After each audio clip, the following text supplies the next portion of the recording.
பார்வோற்றும் பணிமிய தாயின் பேராலயத்தின் சார்பாக அனைவருக்கும் அன்பார்ந்த வணக்கங்களையும் வாழ்த்துக்களையும் ஆசிகளையும் அன்போடு தெரிவித்துக் கொள்கின்றேன். பணிமிய தாயினுடைய 443ஆம் ஆண்டு பெருவிழாவை இந்த மாதம் 26ஆம் தேதி கொடியேற்றத்துடன் தொடங்கி ஆகஸ்ட் மாதம் 5ஆம் தேதி திருவிழாவோடு நிறைவு செய்கின்றோம். இந்த கொடியேற்றத்திற்கு முன்பாக 25ஆம் தேதி வெள்ளிக்கிழமை மாலையில் கொடி பவனியானது நடைபெறுகிறது.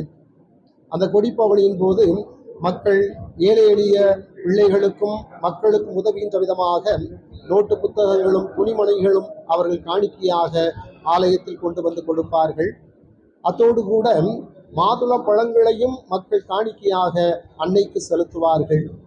இந்த மாதுள பழங்கள் எதை சுட்டி காட்டுகிறது என்றால், மாதா அவருடைய பரிந்துரையினால் பிள்ளை பேறு இல்லாத மக்களுக்கு பிள்ளை பாக்கியத்தை கொடுப்பார்கள் என்கின்ற நம்பிக்கையோடு இந்த மாதுளம்பழங்களை அவர்கள் கொடுக்கிறார்கள். அதை மக்கள் வாங்கி சென்று அநேகர் இதனை உண்டதனால் மாதாவின் ஆசியோடு குழந்தை பாக்கியத்தையும் பெற்றிருக்கிறார்கள்.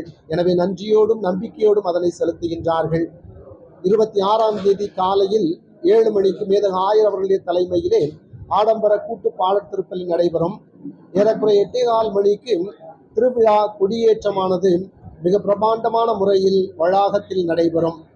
அந்த கொடியேற்றத்திற்கு மேதக ஆயர்களும் குருக்களும் பல்லாயிரக்கணக்கான இறை மக்களும் அமைச்சர் பெருமக்களும் அரசியல்வாதிகளும் அரசு அதிகாரிகளும் காவல்துறை நண்பர்களும் என்று அனைவருமாக அதில் பங்கெடுத்து திருவிழாவை சிறப்பிப்பார்கள், கொடியேற்றத்தை சிறப்பிப்பார்கள்.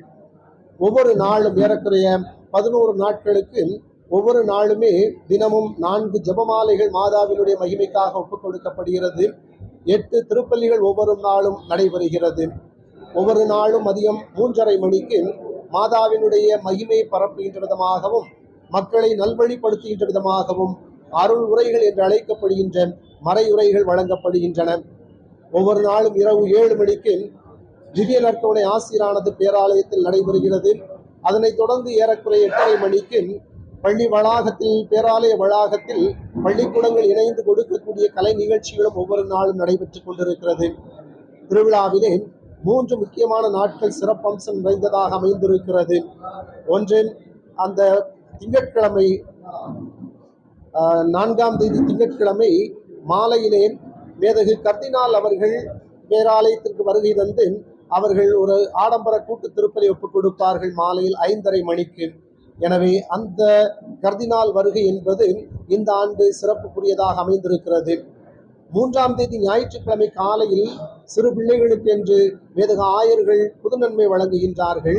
மாலையில் திவ்ய நற்கருணை பவனி என்று எங்களுடைய கிறிஸ்தவ விசுவாசத்தின் நம்பிக்கையாக இருக்கக்கூடிய திவ்ய நற்கருணை நாதரை தெருக்களிலே வீதிகளிலே பவனியாக எடுத்து வந்து மாபெரும் திவ்ய நற்கருணை ஆசீரானது பேராலய வளாகத்தில் நடைபெறுகிறது. 5ஆம் தேதி தான் மிக முக்கியமான நாள். எனவே அந்த நாளிலே காலையில் 7:30 மணிக்கு மேதக ஆயர் ஸ்டீபன் அவர்களின் தலைமையிலே ஆடம்பர கூட்டு திருவிழா பாடல் திருப்பலி நடைபெறுகிறது. 10 மணிக்கு மேதக ஆயர் இவோன் அவர்களின் தலைமையிலே நன்றி திருப்பலியும் உபகாரிகளுக்கான திருப்பலியும் நடைபெறுகிறது. அன்று மாலையில் பேராலயத்திலிருந்து அன்னையினுடைய திருவுருவ பவனியானது புறப்பட்டு சின்ன கோவில் என்று அழைக்கப்படுகின்ற மேற்றாசன கோவிலுக்கு சென்று மீண்டுமாக பேராலயம் வந்தவுடனே அன்னையினுடைய நன்மைகளுக்காக நன்றி செலுத்துகின்ற விதமாகவும் பேராலயத்தில் இருக்கக்கூடிய பேராலயம் தேடி வரக்கூடிய மக்களை ஒப்புக் கொடுக்கக்கூடிய விதமாகவும் ஒப்புக் கொடுக்கும் ஜெபமும் திவ்ய நற்கருணை ஆசீரும் நடைபெறுகிறது. இந்த நிகழ்வுகளை எல்லாம் முன்னிட்டு 5ஆம் தேதி அரசானது உள்ளூர் விடுமுறை என்று அறிவிக்கவும் இருக்கிறது, கடந்த ஆண்டுகளைப் போல. எனவே அத்தனைக்கும் பேராலயத்தின் சார்பாக அன்பார்ந்த நன்றியினை நாங்கள் அன்போடு தெரிவித்துக் கொள்கின்றோம்.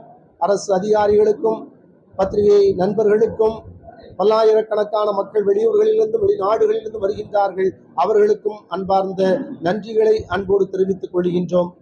இந்த திருவிழாவிற்கான ஏற்பாடுகள் அனைத்தையும் பங்கு தந்தையர்களாகிய நாங்களும் எங்களோடு இணைந்து கருக்குழுவினரும் பங்கு மேய்ப்பு பணி குழுவினரும் பக்த சபையினரும் இருபால் துறவியர்களும் இயக்கங்களும் இறை மக்களும் என்று அனைவரும் செய்து கொண்டிருக்கிறார்கள்.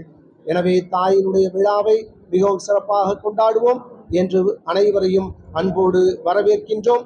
தாயினுடைய அருளை நீங்கள் அனைவரும் பெற்றுச் செல்லவும் ஆண்டவருடைய ஆசீர்வாதத்தினால் நிரப்பப்பட வேண்டும் என்று உங்களுக்காக ஜெபிக்கின்றோம். இறை மக்களுக்கு நன்றி. God bless you all.